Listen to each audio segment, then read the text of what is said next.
Chapter 4. I passed by the gym. No need to see what I already saw every day. The restaurant-style kitchen was next. Stainless steel pots and pans in every size hung from the ceiling above the long butcher block-style counter. Two ovens sat side by side on one wall. They were Hansel and Gretel type, big enough to shove a good-sized witch inside.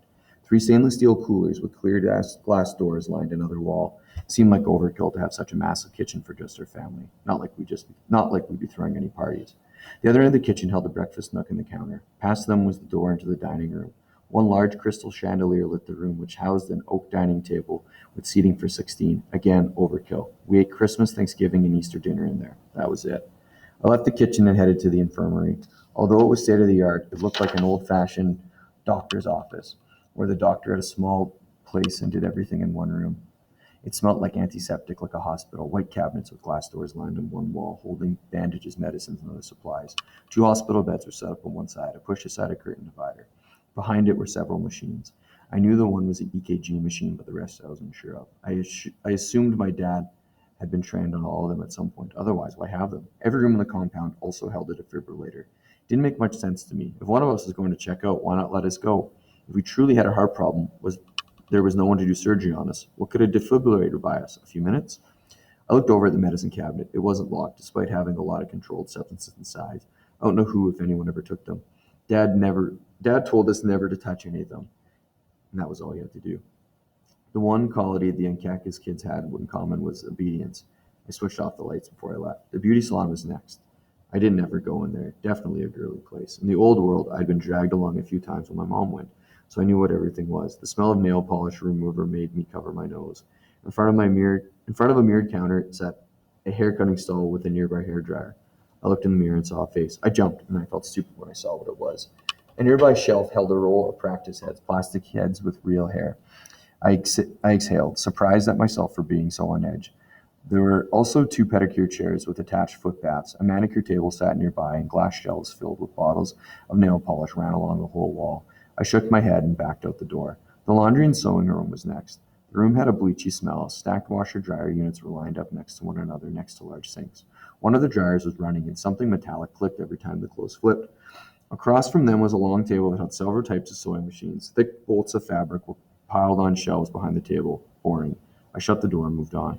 Through the glass door of the dance studio, I saw Lexi practicing ballet. Her hair was twisted in a dancer's top knot, and she wore a black leotard and pink shoes. Her wardrobe was slightly more extensive than mine. In the old world, she attended a performing arts school where she studied both ballet and piano. Since Eddie and I went to a Chinese immersion school on the other side of the city, our schedules were different enough that I really only saw Lexi during summer vacation, before the compound anyway. I stood there waiting for a while. She danced with a confidence that never showed other times. Lexi tended to cover up her insecurities with her lousy attitude. My reasoning was her being insecure from being adopted. From how she treated us, though, you'd think she didn't give a crap about any of us except Dad. He could do no wrong where she was concerned. And he ate it up, all her attention, like he didn't already have people groveling at his feet every day. Lexi would never go against Dad. It was a little ridiculous, really, how she went along with everything he said. Mom had no sway with her. I hated that Lexi could get Dad to go against Mom's wishes just to please her, his oldest daughter. Still, I did like to watch Lexi dance. Even at her school recitals, Eddie and I quit fidgeting when she was on stage. As I watched her through the door, there was something about the long lines of her lithe body, the strength of her jumps and the grace of her movement. She seemed so focused, so lost in the dance, like nothing else existed. I wish there was something like that for me, something more than free throws and Tai Chi I could get lost in. Lexi stopped when she noticed me and stood with one hand on her jutted out hip, holding up the middle finger. Acknowledging her greeting with a wave, I called out in Mandarin, "Si ça bien." Years ago, I told her it was an affectionate term for big sister. I have to find a new phrase if she ever discovered what nasty word it actually meant. On my way, on my way once more, I passed the rock climbing wall and the media room. Next door was the music studio. My mom was playing cello, so I slipped in, sinking to the floor and listening to Mozart. Her back was to me, and her long hair hung straight down at an even plait. My mother was the gentlest person I'd ever met. Gentle in her manner, her voice, her touch. I imagined that Clay Sheridan and Kankis had never mustered up even an iota of a bad feeling towards anyone. However, her gentle nature didn't mean that she wasn't intense. One only had to watch her play cello for a short while to understand her depth. You don't have to be loud or forceful to take up a lot of space in the world. Her mother wasn't quiet or gentle. Graham was part Hawaiian and half Chinese, along with an eighth each of being overbearing and opinionated. We loved her, of course, even though her demeanor wasn't anything like Mom's. Graham was that way for a reason, as she told it. At one time, she was as quiet as Mom. She married a music professor, had Mom, and was quite content. Their blissful life changed when Mom was 5 and her dad was killed in a car accident. From what I knew, he left them with insufficient funds, and Graham was lonely. In addition, she thought should have a male influence. Graham remarried a man whose name I never knew. The whole story never came my way, just bits through closed doors when I was supposed to be sleeping. Merged with things Eddie and Lexi heard. Putting them together, we determined the guy was a loser, demanding and scheming towards Graham, verbally abusive towards Mom. Graham finally kicked him out, even though it left her strapped for money once again. Mom came over the quiet and sensitive, but she was not without resources. She had inherited her father's talent for music.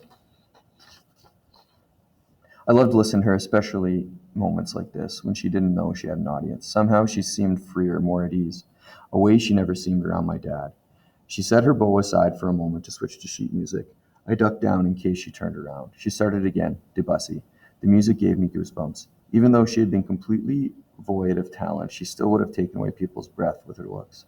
I saw it in their eyes whenever she came to one of my school events. Oh, at first the teachers and other parents were always disappointed when my dad didn't show up, but I think Mom ended up being more interesting to them. Her father's Irish and Scottish background had combined with Graham's ancestry, leaving Mom with dark hair, deep green eyes, and slightly Polynesian features. She walked into the room in her expensive clothes, classic, elegant, never flashy, but she'd still stand out. I was proud that I had the prettiest mom. Funny, we had all inherited Mom's looks, except Eddie and I had brown eyes like Graham. Even though Lexi was adopted, she had the same dark hair as Mom. None of us looked like my dad with his fair features. At least the 4 of us didn't. As for the ones in the yellow room, I couldn't say. I had never seen them. Trying not to make any noise as I stood up, I left without revealing my presence. In the carpeted section of the compound, there was only one room left, the chapel. For as long as I could remember, Dad had been adamant about our church going. During my childhood, unless we were dying or close to it, our butts were in a Methodist pew every Sunday. I knew more Bible verses than any kid had a right to. I'm sure the church loved getting my father's tithes. The minister certainly seemed pleased to see us arrive every Sunday. Even in the compound, we remembered the Sabbath day and kept it holy. For the first several years, each Sunday, as well as Christmas Eve, Dad delivered a brief sermon. We sang a few hymns as Lexi accompanied us on the organ and Mom read some Bible verses. Those terse moments of religion were sufficient enough to feel that God was with us on the compound. We never had any reason to doubt that he was. And then, with no explanation, Dad quit holding chapel services just like he quit working out, so I hadn't been there for a while. The chapel had 4 rows of carved wooden pews facing a small altar with a wood pulpit. The large gold cross that hung on the wall beside the pulpit and an organ sat off to the side. Heavy purple curtains framed the setting, and except for the small size, looked much like the church we had attended in Seattle. It felt strange being there alone. The room was so hushed and empty. I stepped out on the pulpit. I'd never been up there before. Dad's Bible was on top when I opened it. A sheet of blue-lined paper fell out. Dad's handwriting was a list of several items regarding banking and stocks. The title was composed of 2 words, Tell Phil. Tell Phil?